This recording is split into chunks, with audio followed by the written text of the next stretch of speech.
and welcome to GGSP. Coming up on today's show, we round up and review a bunch of fast-paced arcade gems, including Shooty Skies Overdrive. Oh, there's so many. Missile Command Recharged, and Mr. DrillLand. Yes, sir. Plus, we fold, crease, and bend our way through the crafty world that is Paper Mario, the Origami King. And then I fold that like so, and it's a paper crane. It's a little bit of interpretive origami, but if I fold 999 more of these, then I get a wish. Then I can wish for a genie in a bottle and get 3 more wishes. Then I can wish for 3 cheese toasties. Oh, Bradley, you've done it again. Well, start the show. I've got to get folding.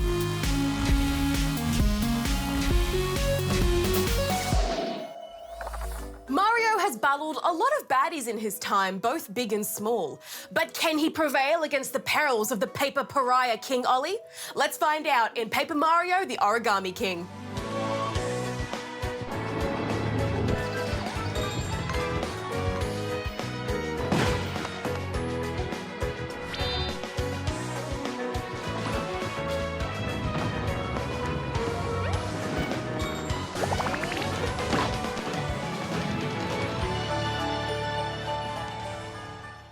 Paper Mario the Origami King is the 6th installment in the Paper Mario series and wastes no time unfolding its story. When Mario and Luigi rock up to Princess Peach's seemingly abandoned castle, they're greeted by less than pleasant company, as it's revealed King Ollie has turned the population into origami versions of themselves.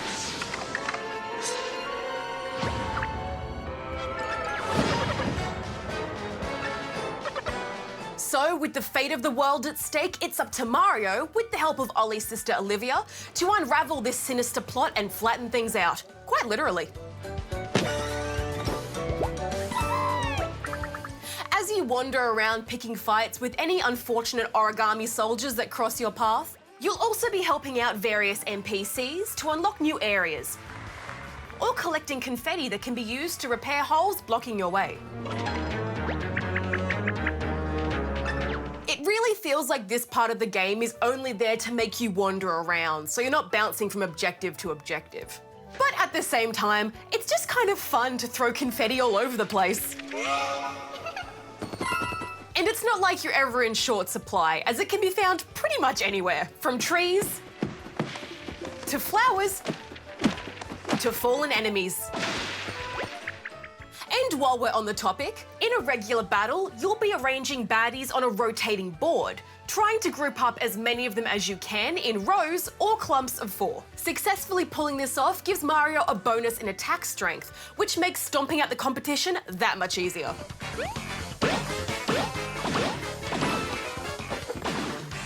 Catch is, you only have so many moves to complete a formation before you have to attack. So if you aren't thinking a few steps ahead, or you take too long to make a decision, you leave yourself open to a good few kicks to the mustache. I really like this shake-up to the combat system. Your end goal is always the same, but how you go about getting to it changes depending on the encounter. I can see where people may get bored though for that same reason. You are doing the same thing over and over again. The little fight cinematics between turns also go on for a good while, dragging out encounters that you'd otherwise breeze through. You can sometimes dodge or run away from enemies instead of going into these fights, but it's not always an option. For me though, I wasn't that bothered. Not only is it super satisfying to complete a successful arrangement, but absolutely obliterating a board full of enemies is so much fun. Especially when things get more hectic. Speaking of which, the boss fights crank up the intensity by restricting your movements in a different way. In these fights, you're only allowed to move in the direction the arrows on the board are facing, so you have to plan out your route accordingly. All the while keeping track of the boss's weaknesses, what special bonuses you can pick up on the way, and making sure you don't take too many hits. Having such a long mental checklist to go through so quickly definitely shook off any of that cocky overconfidence I may have definitely given myself in the normal fights. It's all well and good to go toe-to-toe with a Goomba, but when this thing is staring you down...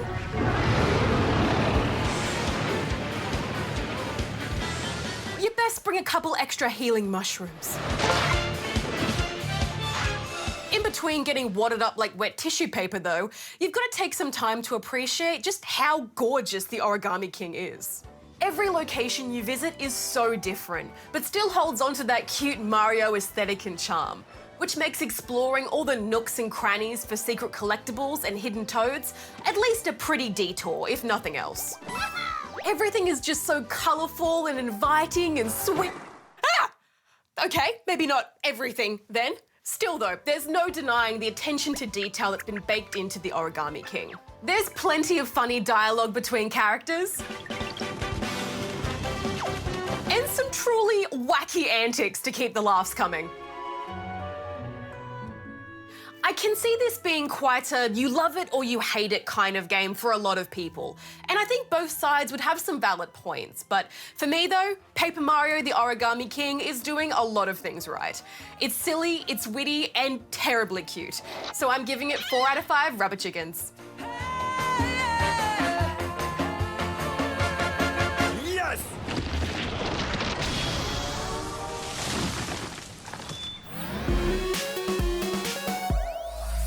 Some people wonder what's in this mug I keep here on the desk. Let me let you in on a little trade secret. It's just for show. Oh, that's it. Oh, hello, and welcome to The Scoop with me, Darren. Let's get stuck into this week's selection of gaming news, shall we? First up, the 2020 Games for Change virtual festival happened recently, celebrating some of the good that good games can do. It included the Games for Change Awards, which saw Dreams take out the title of Game of the Year and Most Innovative.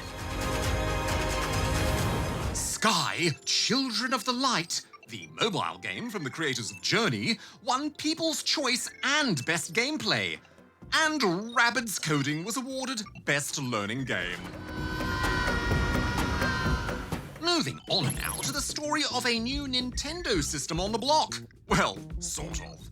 The 35th anniversary of the Nintendo Entertainment System, or NES, has spawned an intriguing collaboration between LEGO and Nintendo. The LEGO NES building kit contains over 2,500 pieces, including the parts to build models of the LEGO NES console, controller, game cartridge, and a retro-style TV. And with a bit of elbow grease, Mario can even make his way across the screen. An interesting idea, but safe to say it's not exactly Nintendo's next-gen console. Now for another bit of gaming buzz, and from NES to PES, there will be something different about the next installments of the Pro Evolution Soccer series. This year's PES release is confirmed to be a smaller, less expensive entry, a season update, rather than a fully fledged annual installment. The developers are instead focusing their efforts on next year's PES 2022 for the next generation. For this, they plan on using Unreal Engine, leaving the old game engine behind, in the hopes of more impressive visuals and potentially revitalizing the series going forward. And in other gaming news, No Man's Sky has added more to the game with an update known, ironically, as Desolation. Players can now explore dark, spooky, abandoned freighters and the storylines of their crew members, collecting ship parts along the way. They might also encounter things within those procedurally generated ships, like biological infestations or rogue AI. Now it's time for this week's Extra Scoop.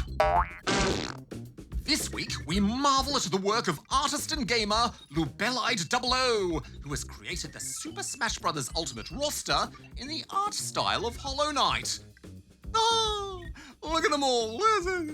I mean, Meta Knight is a no-brainer. He'd fit right in Hollow Nest. And now it looks like that's all the time we have to scoop this week.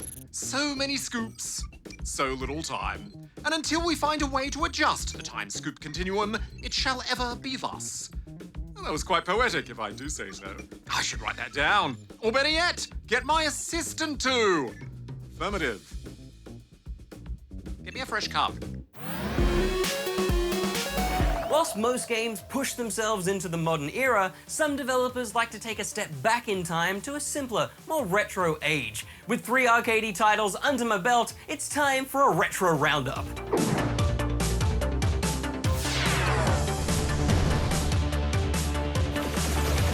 Stop.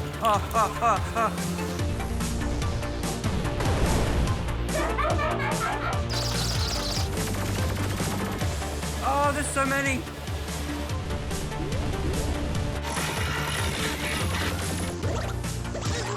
What?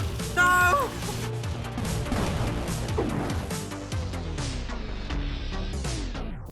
First up is Shooty Skies Overdrive, a VR reimagining of a 2018 mobile game. Taking cues from its bullet hell beginnings, it's basically a shooting gallery arcade machine strapped to your face. One controller will permanently morph into an adorable little shooty plane as waves of enemies blast towards you. Dividing your time between taking down the retro rivals and just ducking around their attacks, you'll quickly find yourself immersed in the action. Though it does take a hot second to learn to pay attention to where your hand is, keeping your palms in your peripheral isn't the most common practice in video games. But you do have 2 palms, and alongside your simple biplane is a slew of wacky power-ups. Using your free hand to grab at power-up boxes, you can shield yourself from the barrage of blasters, vacuum up oncoming pixels, or chainsaw away distant enemies. Chainsaw! Each world brings a unique influence to the available power-ups. There's just so much character and style oozing directly into my eyeballs, which isn't a sentence I say very often. Now, whilst it won't hurt combat if you've only got a small space to play with, the heavyweight bosses can get pretty tedious in smaller play areas. Maybe it's a bit of a cheat, but giving yourself more room does allow for a cheeky sidestep around the grid of pixels. Sneaky! Hey, there was nothing saying I couldn't just avoid the danger. Now, despite only offering 5 worlds to blast through, Overdrive manages to squeeze every drop of content out of its simple premise. With 3 difficulty tiers to conquer and a slew of adorable fighters to unlock, Hey, little guy. one more round never felt so tempting. Oh no! Sometimes less really is more. I adored this, so I'm giving Shooty Skies Overdrive 5 out of 5 rubber chickens. Now, onwards to the land of drills.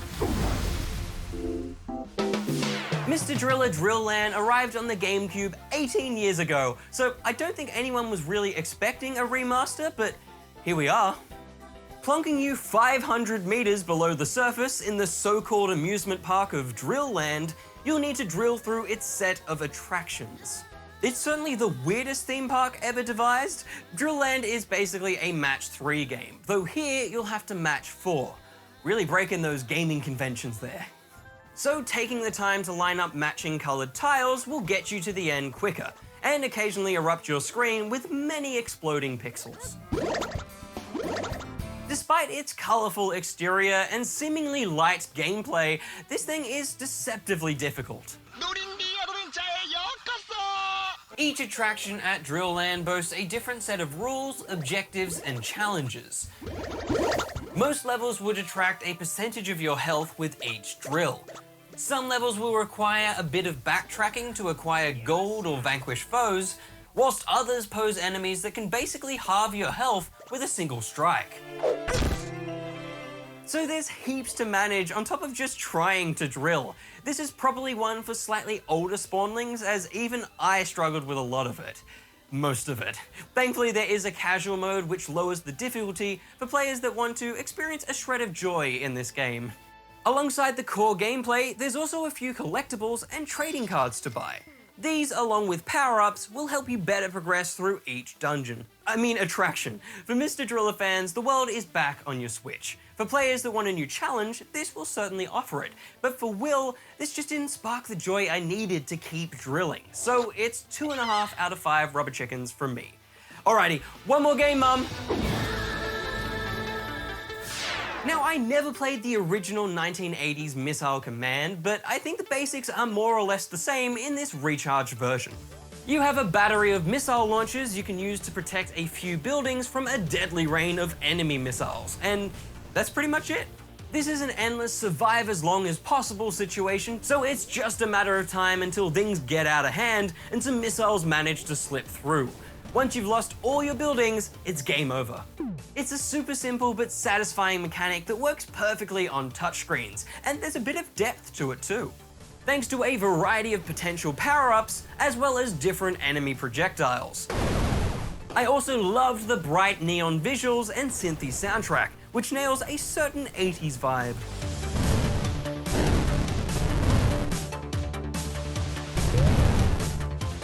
And I liked that you could spend your points on permanent upgrades to your missile defense system. Each part can only be upgraded 5 times though, which bummed me out a little because I was hoping to make an overpowered, impenetrable missile system. Alas, they opted to keep things balanced and make me rely on my skills. Fine. But it also meant I managed to fully upgrade everything pretty quickly, so there isn't anything to chase here long term, other than ever higher scores on the leaderboard, which I suppose is the entire point of an arcade game. On Switch and PC, this will cost you a couple of dollars, but it's free on mobile. And of course, anything free on mobile raises the specter of awful microtransactions, though here they handle them pretty well, mostly by not having them. You get 3 lives which recharge every 20 minutes, or you can just buy the game to remove that timer, or you can just watch an ad to refill your lives. Simple. There's also an augmented reality feature on mobile that allows you to place an old school arcade cabinet in the real world and play on that. It's not at all a good way to play, but it's a fun extra touch. Missile Command Recharged is overall pretty simple, so I don't know if I'd strongly recommend it as a purchase for PC or Switch, but as a free mobile game, it's great. So I'm giving it 4 out of 5 rubber chickens.